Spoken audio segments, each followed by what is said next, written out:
आप लोगों का एक बार फिर से स्वागत है ग्रामर हब कानपुर में। मैंने अभी तक जो पार्ट्स ऑफ स्पीच के टॉपिक पढ़ाए हैं, article, adjective, noun and only, अभी नाउन पढ़ाया है एंड क्लासिफिकेशन ऑफ नाउन। अब जो मेन सब्जेक्ट पूछा जाएगा, जो प्रॉब्लम्स पूछी जाएंगी, वो नाउन तो होता ही है, साथ साथ में नाउन एंड केसेस आता है, नाउन एंड नंबर भी आता है। तो जो भी इससे रिलेटेड प्रॉब्लम्स आपसे पूछी जाएंगी, मेन खेल अब स्टार्ट होगा आपका। मैं आपसे फिर एक बार बोलना चाहूंगा कि आप लोग जो भी मेरा लेक्चर देखते हैं, तो वीडियो को लास्ट का पार्ट स्किप ना करना आप लोग, क्योंकि उसमें मैं डेली रूटीन में वर्ड मीनिंग देता हूँ। वो वर्ड मीनिंग सारी एग्जाम में पूछी जाती है, जो अभी तक पूछी गई हैं या इन जिनके पूछे जाने की संभावना है, वो सारे मैं वर्ड मीनिंग इसमें देता हूँ। वो करंट अफेयर से रिलेटेड होती हैं, द हिंदू की होती हैं, इंडियन एक्सप्रेस की होती हैं, और घुमा फिरा के वही सब वर्ड्स आते हैं। ठीक है, तो डेली रूटीन में उसको जरूर फॉलो करना। चलिए देखते हैं आज की क्लास, नाउन एंड केसेस। अच्छा, नाउन तो हम लोग पढ़ चुके, अभी केसेस कौन सी चीज आ गई। केसेस क्या होता है, पहले एक बार मैं इंग्लिश में डेफिनेशन आपको पढ़ के बताता हूं, फिर नहीं समझ में आ रहा है तो इसको अपनी भाषा में, लेमन लैंग्वेज में आप लोगों को बताता हूं। जैसे the relation in which a noun stands to some other words और the change of the form by which this relation is indicated is called the cases. मतलब इसका क्या हुआ, मतलब जो नाउन है इसको हिंदी में क्या बोलते हो, कर्ता। ठीक है, हिंदी वाले बच्चे इसमें प्रॉब्लम हो रही है तो मैं उनके लिए बता रहा हूं। जो कर्ता है, एक सेंटेंस में कर्ता यानी कि जिसको सब्जेक्ट बोलते हैं। सब्जेक्ट क्या हमारा होता है, नाउन हो गया या प्रोनाउन हो गया। ठीक है, इसका यानी सब्जेक्ट का रिलेशन एक सेंटेंस में किन किन वर्ड्स के साथ कैसे है, ठीक है, तो उसको हम केसेस बोलते हैं। एक एग्जांपल देके मैं बताता हूं। जैसे पूछा जाए यह चौक किसकी है, ठीक है, तो किसकी है यह चौक, तो एक संबंध दर्शाया जा रहा है कि इसे पूछा जा रहा है किसका, यानी कि सीधी सी बात है जिसमें कर्ता का एक वाक्य में कर्ता का संबंध वाक्य के अन्य शब्दों से कैसा है वो दर्शाया जाता है, उसे नाउन एंड केसेस बोला जाता है। ये बात क्लियर हुई, ठीक है। नेक्स्ट देखिए, टाइप ऑफ केसेस आ जाता है। टाइप ऑफ केसेस मतलब एक नॉमिनेटिव केस होता है या सब्जेक्टिव केस। नॉमिनेटिव केस में क्या होता है, नॉमिनेटिव केस मतलब जब हमारा नाउन, जो नाउन होता है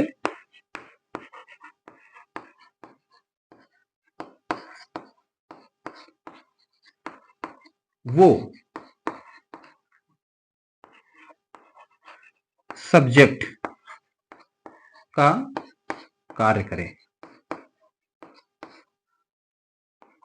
जैसे राम हेल्प्स हिम। ठीक है, देखो ये क्या हुआ, हमारा सब्जेक्ट हुआ, ये क्या हुआ, वर्ब हुआ, और ये किसकी जगह पर आया है, ऑब्जेक्ट। भाई एक नॉर्मल सेंटेंस में यही चीजें आती हैं, बाकी तो सब जो एडिशनल वर्ड्स आते हैं वो आते ही आते हैं, लेकिन एक नॉर्मल जो सेंटेंस को कंप्लीट होने के लिए एक सब्जेक्ट होता है, एक वर्ब होती है और एक ऑब्जेक्ट होता है, तो हमारा सेंटेंस कंप्लीट हो जाता है। क्या है, राम हेल्प्स हिम, राम उसकी मदद करता है, सेंटेंस हमारा कंप्लीट हो गया। तो अब देखो नॉमिनेटिव केस का मैं एग्जांपल आपको बता रहा हूं।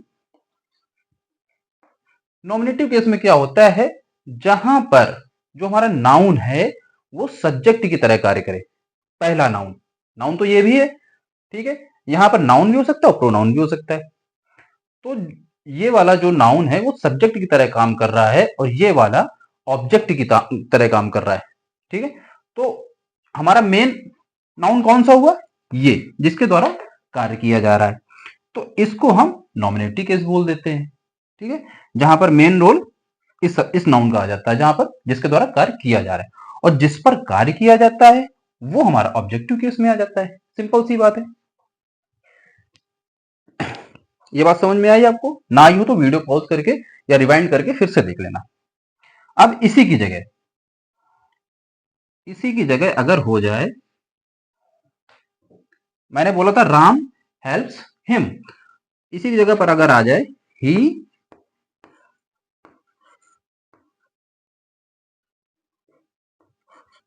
हेल्प्स किसकी? राम, ठीक है। तो अब यहां पर क्या है, जो ये वाला नाउन है ये प्रॉपर नाउन हो गया, ठीक है, लेकिन ऑब्जेक्ट की जगह पर आ रहा है, तो ये हमारा हो गया ऑब्जेक्टिव केस, ठीक है। और एक ये भी नाउन है, लेकिन ये हमारा नाम दिया गया है, लेकिन आ कहां पर रहा है? ऑब्जेक्ट की जगह पे, तो ऑब्जेक्टिव केस। जब मैं नाउन एंड केसेस आपको पढ़ा रहा हूं तो हमारा ना तो नॉमिनेटिव केस इतना इंपॉर्टेंट है और ना ऑब्जेक्टिव केस इतना इंपॉर्टेंट है, ये चीज याद रखना। इसलिए इनको बस मैंने समझाने के लिए आपको बताया है, और कितने टाइप के केसेस होते हैं वो मैंने यहां पर आपको लिख के बता दिया है।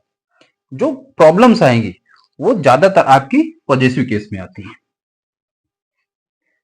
इसलिए इस पर हम ज्यादा फोकस करेंगे, ठीक है। अब देखिए पॉजिटिव केस क्या होता है।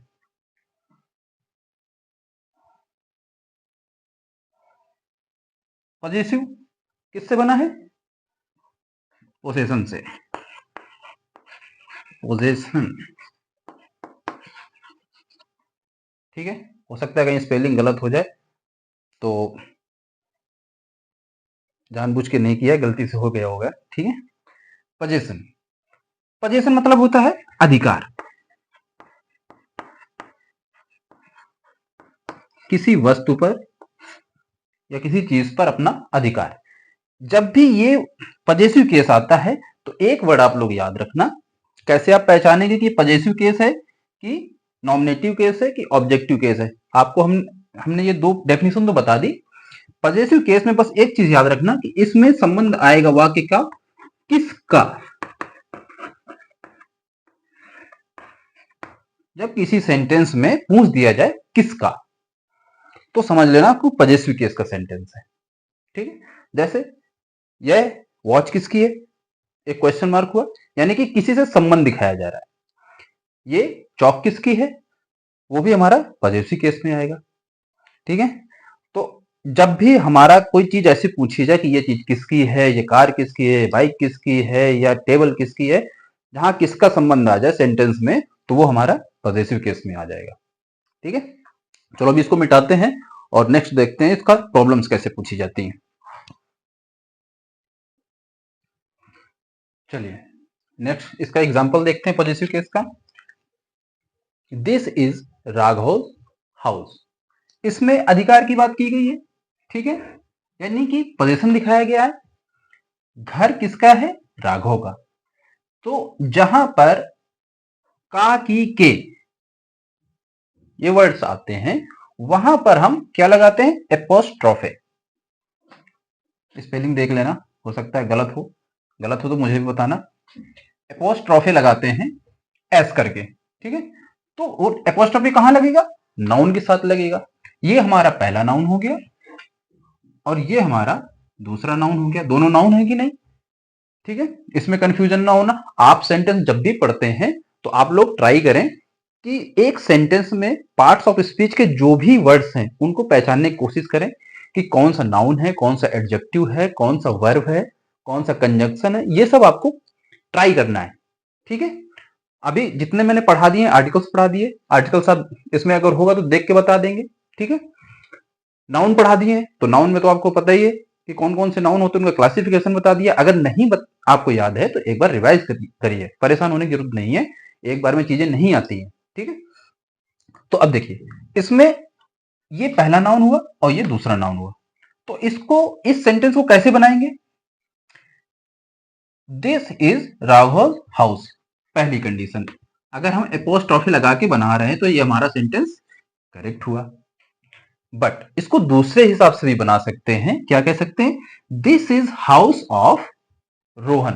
क्या दोनों का मीनिंग अलग अलग हो गया? क्या सेम मीनिंग निकल रहा है? तो हमारा ये सेंटेंस भी सही होता है। बस रूल में चेंज कितना हुआ है कि जो पहले नंबर का नाउन था वो दूसरे नंबर पे आ गया, और जो दूसरे नंबर का नाउन था वो पहले नंबर पे आ गया। इनका बस इंटरचेंज हो जाता है। लेकिन इसमें भी कुछ कंडीशंस हैं। हर एक में ऐसा नहीं कि हर सेंटेंस को आप ऑफ करके बना देंगे, या हर सेंटेंस को आप एपोस्ट्रोफी करके बना देंगे। उसके रूल कैसे क्या है वो मैं आगे आपको बताऊंगा। अभी तो मैं क्लासिफिकेशन बता रहा हूं आपको।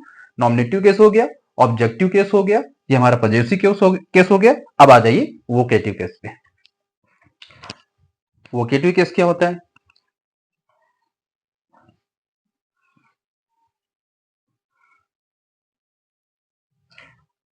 वोकेटिव का मतलब होता है संबोधन का। संबोधन का मतलब जैसे किसी को कुछ डायरेक्ट बोल दिया जाए, काम करने के लिए आदेश दे दिया जाए, या जाने के लिए कह दिया जाए, तो वहां पर हम वो वोकेटिव केस का यूज करते हैं। यानी कि वो सेंटेंस कैसा होगा? हमारा वोकेटिव केस होगा। जैसे यू कॉमा कम हियर, यहां क्या दिया जा रहा है? ऑर्डर दिया जा रहा है। ठीक है, मतलब यू संबोधन किया जा रहा है, यू कम हियर। ठीक है, तो वहां पर ये हमारा वोकेटिव केस हो जाता है, किसी को संबोधन करके। या you go there, you come here, you read the book. इस तरीके से उसको या तो आदेश दिया जाएगा, या संबोधन किया जाएगा, या जाने के लिए बोला जाएगा। वो हमारे सेंटेंस किसमें आ जाते हैं? वोकेटिव केस में आ जाते हैं। ठीक है, तो मैंने जैसा कि आपको बताया था कि ये सारे इतने इंपॉर्टेंट नहीं है जितना आपका पजेसिव केस है। ठीक है, अब पजेसिव केस में देखिए,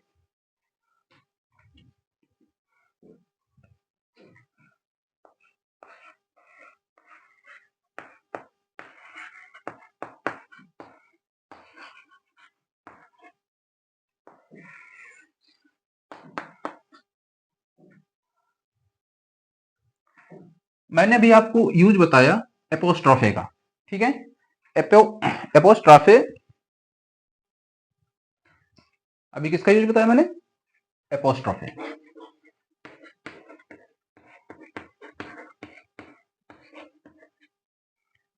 एपोस्ट्रोफे कैसे लगाते हैं? ऊपर कॉमा लगा के एस कर देते हैं किसी नाउन के साथ। यहां क्या आएगा?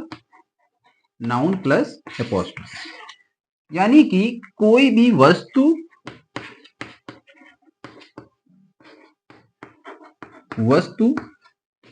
का संबंध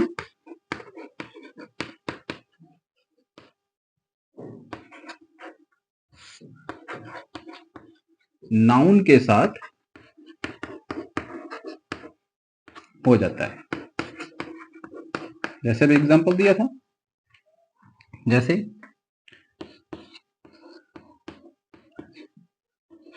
प्रियाज बुक। ठीक है, यानी प्रिया की बुक। जैसे गर्ल्स बुक,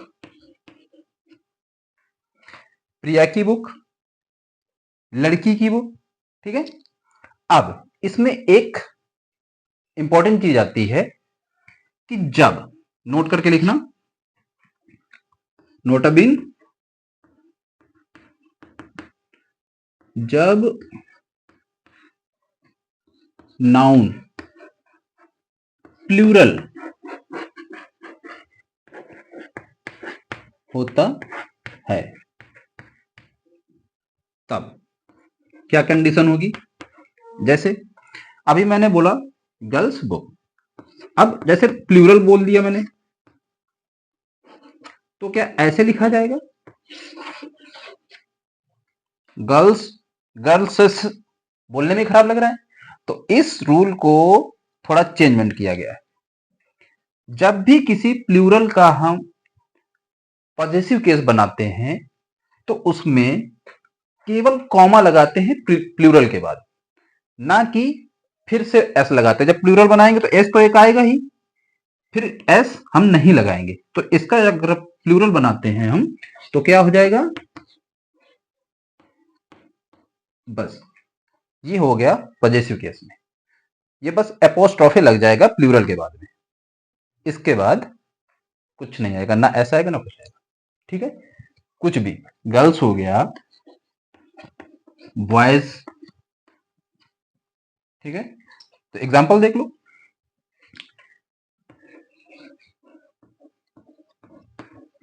दीज, सॉरी,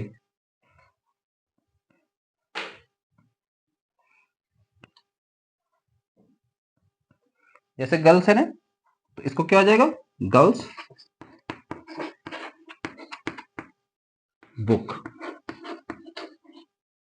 लड़कियों की किताब, लड़कों का बैट, कुछ भी इसी हिसाब से जो भी बनेंगे आपको समझ में आ गया होगा कि जब प्लूरल बनाएंगे तो एपोस्ट्रोफी एस के बाद लगेगा प्लूरल में, और सिंगुलर जब होगा तो एपोस्ट्रोफी के बाद एस लगेगा। क्लियर? ओके।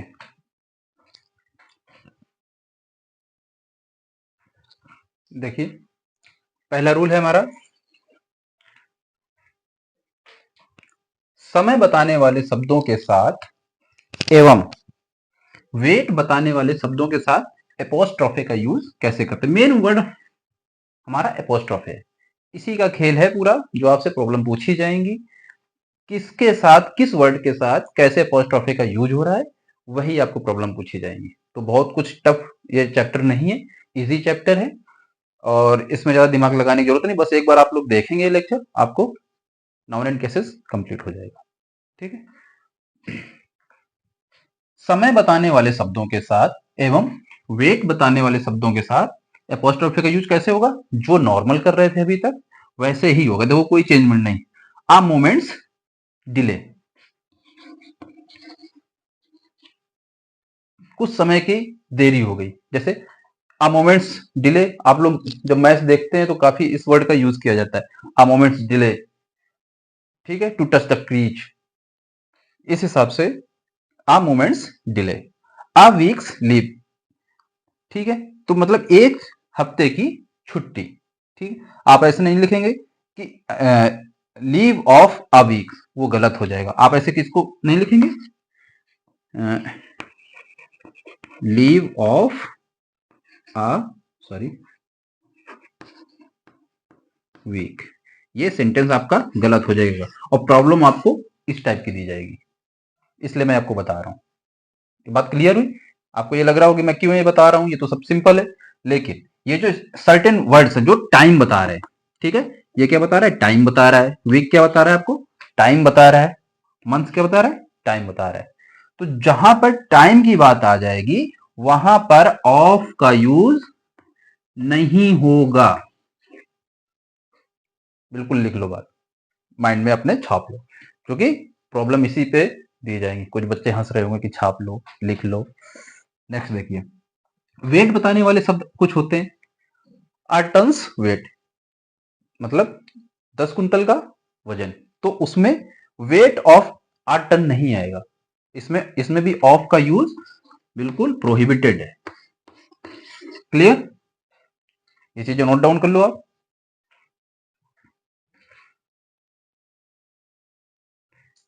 जैसे दिया गया है समय एंड वेट, टाइम हो गया आपका, एंड सॉरी वेट हो गया,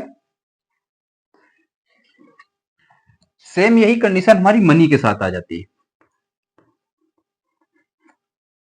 जैसे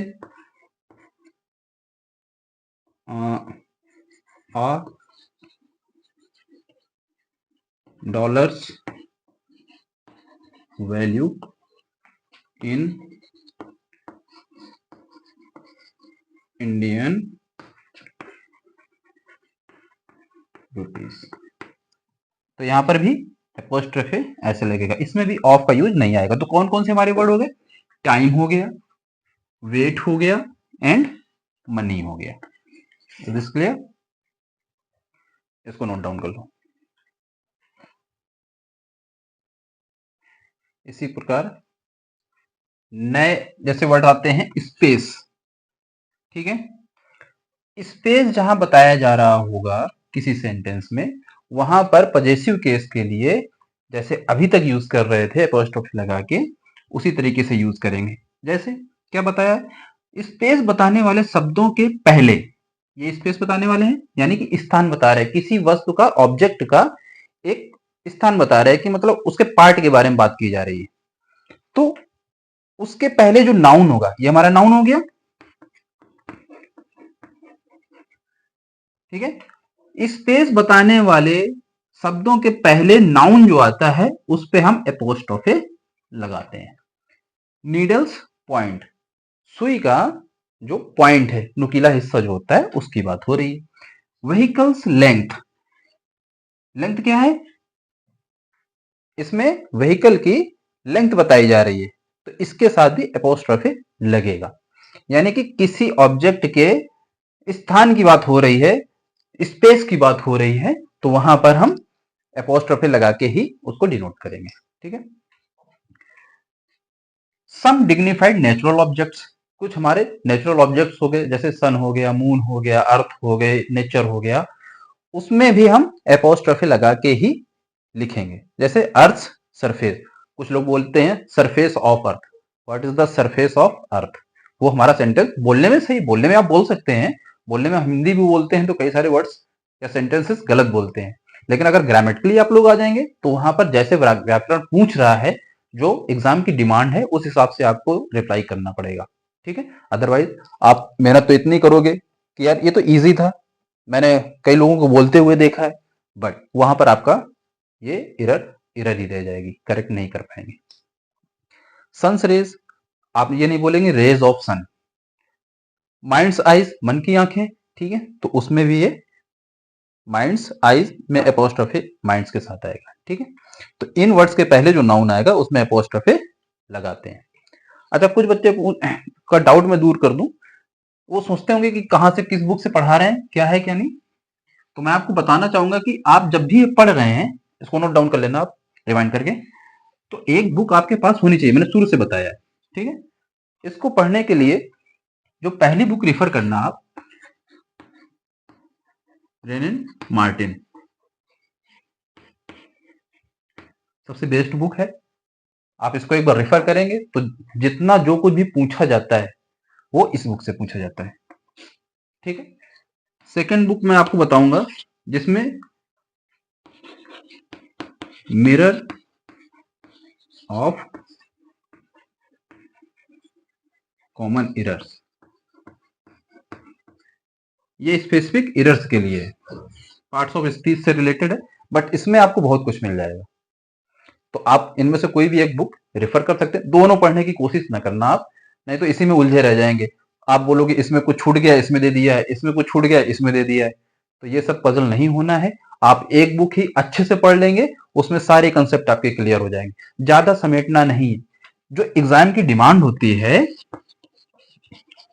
मेरिट कितनी जाती है, आप जो टॉप लेवल का मान के चलो, जो यूपीएससी का एग्जाम होता है, उसमें जो मेरिट में आता है वो 50 से 60 के परसेंट के बीच में लाई करता है, ठीक है। आप ये मान के चलो जैसे एसएससी वगैरह का देते हो, ठीक है, एसएससी में कुछ मेरिट हाई जाती है, फिर भी मान के चलो जो 70% के प्लस माइनस 5% के अप डाउन हो रहा है, उसका सिलेक्शन हो रहा है, ठीक है। तो डिमांड क्या है कि हमको 100% करना ही नहीं है। आप लोग क्या कोशिश करते हो, 100% कर लें, ये बुक पूरी हमको आनी चाहिए, ये बुक पूरी आनी चाहिए, नहीं, ये थिंकिंग गलत है। जब तक आप ये सोच रखेंगे आप सक्सेस नहीं हो पाएंगे। तो करना क्या है, आप थोड़ा पढ़ें लेकिन परफेक्शन लाएं उसमें। एग्जाम की जो डिमांड है वो आप यहां से पढ़ के जाएं 70 to 80%। जब आप इतना पढ़ के जाएंगे तब आप 65 to 70 के बीच में लाई करेंगे, ठीक है। जो सब्जेक्ट टफ है, आप अगर उसमें इतना ही पढ़ रहे हैं तो आपका सिलेक्शन श्योर है, ठीक है। तो ज्यादा समेटने के चक्कर में ना पढ़ना, नहीं तो आप बस पढ़ते ही रहेंगे, सिलेक्शन नहीं ले पाएंगे। कई लोगों के साथ ऐसा होता है कि देखना आप कुछ लड़के बहुत मेधावी होते हैं, बहुत मेरिटोरियस होते हैं, लेकिन वो स्पेसिफिक एक सब्जेक्ट में होते हैं क्योंकि उनका इंटरेस्ट उसमें लग रहा है कि कुछ लड़के तो ऐसे होते हैं कि मैं इतना सब कुछ जानता हूँ, अब ये मैं उससे पूछूंगा, अपने फ्रेंड से पूछूंगा, देखना बता नहीं पाएगा। तो सिलेक्टेड क्वेश्चन वो याद याद करके जाते हैं और पूछने के लिए जो एग्जाम से लेना देना नहीं है, जो ना कि उसकी एग्जाम की डिमांड है। तो आप लोग ऐसा ना करें, आप अपने से कंपटीशन करें, ठीक है। और पढ़ाई में क्या है, कुछ चीजें आपको मेंटेन करनी पड़ेगी। डिसिप्लिन हो गया, डिसिप्लिन इन द सेंस आपको पढ़ाई डिसिप्लिन में करनी है कि आज मुझे ये खत्म करना है। आपने एक टारगेट रख लिया छोटा सा कि आज मैं इतना इसको खत्म करना है। पहले मैं ज्योग्राफी पढ़ूंगा, इसके बाद मुझे इतने टाइम तक हिस्ट्री पढ़नी है, फिर मुझे इंग्लिश पढ़नी है। एक टाइम टेबल दिन के हिसाब से आपने बना लिया, तो डिसिप्लिन में पढ़ाई करना। ये नहीं कि आपने ग्राफ बना लिया लेकिन आपने पढ़ाई नहीं की। तो डिसिप्लिन सबसे मोस्ट इंपॉर्टेंट है आपका। दूसरा, पंक्चुअलिटी।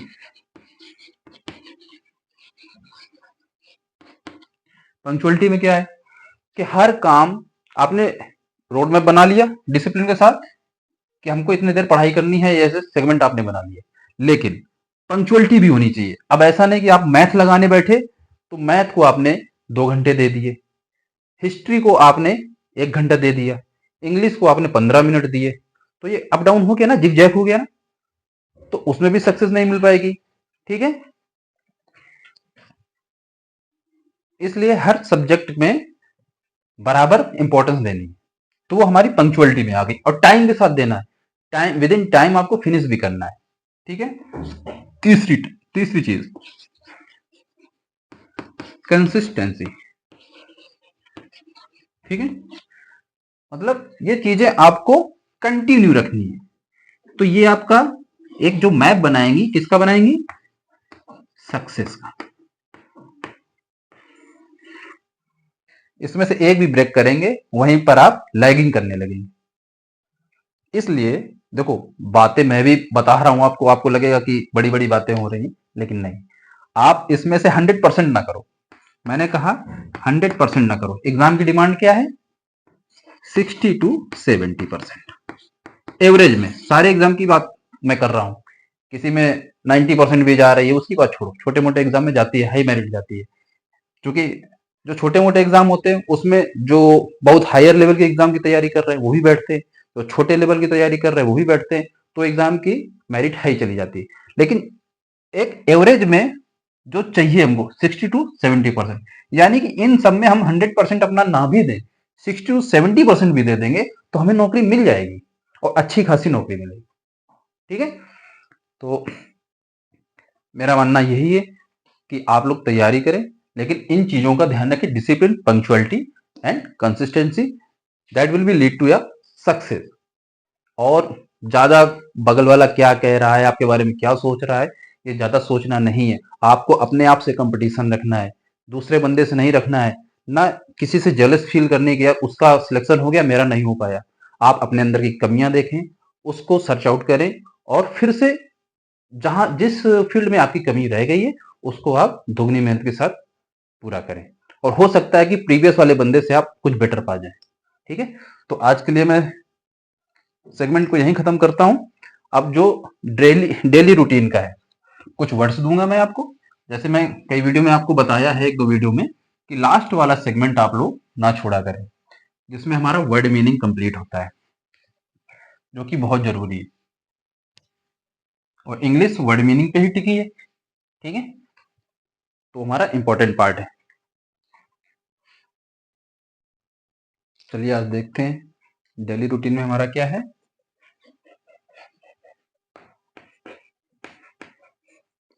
इस पार्ट को आप लोग स्किप ना करना, ठीक है। टार्निश, टार्निश मतलब क्या होता है, किसी चीज को मैला कर देना, गंदा कर देना। टार्निश को कैसे याद करेंगे, जैसे वार्निश, वार्निश हम वार्निश जैसे कार में होती है, तो या आपके पास बाइक है या कार है, जो कुछ भी है, तो उसमें वार्निश को कोई बच्चा आया, उसमें ऐसे मिट्टी लगा के उसको गंदा कर दिया, ठीक है। यानी कि उसकी जो शाइनिंग थी, चमक थी, वो भी चली गई। तो वार्निश से याद रखना टार्निश। करेक्ट। डल मतलब गंदा करना। डल मतलब क्या होता है? गंदा करना। जो आपको वर्ड मीनिंग ना आया करे लिख लिया करें। गंदा करना ये वर्ब है हमारी। आप लोगों को आगे बताऊंगा कैसे वर्ब, कैसे नाउन, कैसे एडजेक्टिव, कैसे कंजंक्शन वगैरह कैसे पहचानेंगे। ठीक है, अभी आप जो मैं पढ़ा रहा हूँ पढ़ते रहिए। डल द लस्टर। लस्टर क्या होता है? चमक। ठीक है, तो देखो ये मीनिंग तो है ही है वर्ड मीनिंग, इसके अंदर भी कई सारी निकलती हैं, तो उनको भी आप लिख लिया करें। डल द लस्टर मतलब किसी चमक को धीमा कर देना या गंदा कर देना, दैट इज गंदा कर देना। आप जब पढ़ने बैठते हैं वर्ड मीनिंग निकालते हैं, बुक निकालते हैं मोटी सी, कोई ब्लैक बुक ले आता है, कोई वन वर्ड सब्स्टिट्यूशन की पूरी बुक ले आता है, कोई वोकेबलरी ले आता है, बड़े बड़े ग्रंथ टाइप ले आते हैं, लेकिन पढ़ने में आप ईमानदारी से बताना, खुद सोचना कि कितना आपने उसको पढ़ा है। आप जब भी पढ़ना स्टार्ट करेंगे नींद आ जाएगी। क्यों? क्योंकि वर्ड मीनिंग ऐसे याद नहीं होती। अब इसमें आपको टाइम देना पड़ता है और एक एग्जाम्पल लेना पड़ता है, तब आपको ये समझ में आता है। टार्निश, वार्निश से समझ गए। दलदलश्चर चमक को गंदा कर देना। ठीक है, दूसरा देख, जील। जील इनिशिएटिव, प्रारंभिक कदम होता है। कुछ कुछ भी आप स्टार्ट करने जा रहे हैं तो उसमें हमारा जील आता है। और जील मतलब उत्साह के साथ, जब कोई नई चीज स्टार्ट करते हैं तो जील का यूज करते हैं, यानी कि इनिशिएटिव लेते हैं आप, वो हमारा प्रारंभिक कदम हो जाता है। Next, yearn, craving. Craving mostly आपको बहुत अच्छा वर्ड है, आप लोग इसको याद कर लेना। क्रेविंग, क्रेविंग क्या होता है? जैसे कोई चाय का बहुत शौकीन होता है, कॉफी का बहुत शौकीन होता है, कुछ लोग स्मोकिंग के बहुत शौकीन होते हैं, तो उनको तीव्र लालसा होती है अचानक से कि अरे अब मुझे मिलना चाहिए। ऐसे ऐसे लोग पढ़े हैं जिनको अगर चाय ना मिले तो वो ऑफिस में काम भी नहीं स्टार्ट करते हैं या पढ़ना स्टार्ट नहीं करते। मम्मी मुझे चाय दो, नहीं तो मेरा मन नहीं लग रहा, मुझे नींद आ रही है। तो वहां पर हम क्रेविंग वर्ड यूज, आज से आप लोग इसको यूज करना स्टार्ट कर दे अगर अभी तक इस वर्ड को नहीं सुना है। ठीक है, यर्न या क्रेविंग। ठीक है, ऐसा एग्जाम्पल एक देख लो, एग्जाम्पल देख लो। After a long time I feeling या आई क्रेविंग, सॉरी वर्ब है हमारी craving. I craving a cup of coffee. ठीक है, मतलब बहुत समय बाद मुझे एक कप कॉफी पीने की तीव्र इच्छा हो रही है। आई, सॉरी एम भी लगा दीजिए, ग्रामेटिकल मिस्टेक नहीं होनी चाहिए क्योंकि ग्रामर की क्लास चल रही है। After a long time I am craving A cup of coffee. ठीक है, तो क्रेविंग वर्ड आप नहीं भूलेंगे। आप कोशिश करें कि कोई वर्ड कोई अगर याद नहीं हो रहा है तो आप उसको ऐसे करो कि मैं इसको याद ही नहीं करूंगा यार, ये कौन सा वर्ड आ गया है। 100% आपके दिमाग में वो रिटेन करेगा। ठीक है, नेक्स्ट, वेव। वेव मतलब रिलैक्स। रिलैक्स का मतलब ये नहीं कि आराम करना, वो रिलैक्स मीन आराम करना भी होता है, लेकिन यहां पर किसी चीज को त्याग देना। त्यागना यानी कि उसको ढीला छोड़ देना, कहते नहीं रिलैक्स। रिलैक्स मतलब आपने शरीर को ऐसे खड़े थे, अब बोल दिया गया रिलैक्स, यानी कि आपने आपको टाइटनेस को कम कर देना। ठीक है, तो छोड़ देना, त्याग देना। इसका एग्जाम्पल देख लो, I want the question away. त्याग देना या छोड़ देना, दोनों सेंस बताया मैंने। I I waive the question, मैंने छोड़ दिया या त्याग दिया, द क्वेश्चन अवे, क्वेश्चन को मैंने छोड़ दिया। क्यों? Because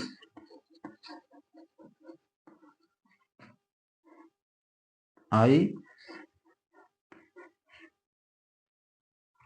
didn't want to discuss, I don't want to discuss on it। ठीक, वेब मतलब छोड़ देना। जैसे अब वेव, हाथ वेव करते हैं, यानी कोई आपको छोड़ के जा रहा है। जब कोई बच्चा जाता है या कोई रिलेटिव जाते हैं तो हाथ लाते हैं ना, वेविंग करते हैं ना, उससे आप को रिलेट कर देना कि वो हमको छोड़ के जा रहे हैं, यानी वेव कर रहे हैं। ठीक है, तो ये इजी मेथड है, याद कर लेना आप। तो ये हमारी आज की class noun and number cases की, सॉरी नाउन नंबर नहीं, नाउन एंड केसेस की फर्स्ट क्लास थी। एक क्लास इसकी और होगी, ज्यादा बड़ा टॉपिक नहीं है। उसी क्लास में मैं आपको इसकी एक्सरसाइज भी कराऊंगा, फिर ये हमारा नाउन एंड केसेस कंप्लीट हो जाएगा। इसके बाद हमारा जो नेक्स्ट टॉपिक स्टार्ट होगा वो नाउन एंड नंबर का होगा। नाउन एंड नंबर जो होगा वो आपका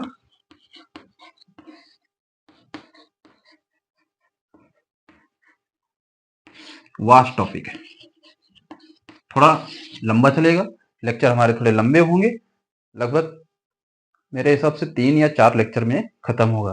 ठीक है, तो पेशेंस के साथ इसको समझना, क्योंकि ये टॉपिक सबसे ज्यादा इंपॉर्टेंट रहेगा, नाउन एंड नंबर। जो मोस्टली प्रॉब्लम्स पूछी जाएंगी आपको, वो नाउन एंड नंबर से पूछी जाएंगी, यही सबसे ज्यादा कंफ्यूजिंग आता है। फिर जैसे प्रीपोजिशन हो गया, लेकिन इसमें ज्यादातर लोग कंफ्यूज रहते हैं, जबकि आप लोग डेली में ऐसे वर्ड्स यूज करते हैं जो नाउन एंड नंबर से रिलेटेड होते हैं, फिर भी उसमें कंफ्यूजन रहती है। लेकिन आप चिंता न करें, इस हिसाब से आपको बताऊंगा कि आप एक बार पढ़ेंगे तो कम से कम गारंटी लेता हूं कि आपके सिलेक्शन तक, सिलेक्शन का टाइम क्या रहता है, 2 से 3 साल के अंदर बच्चे सिलेक्शन लेते हैं, आपका रिटेन करेगा माइंड में। ऐसे इजी मेथड से आपको समझाऊंगा, उसके लिए पेशेंस रखिए। आज के लिए इतना ही, मिलते हैं नेक्स्ट क्लास में। Thank you.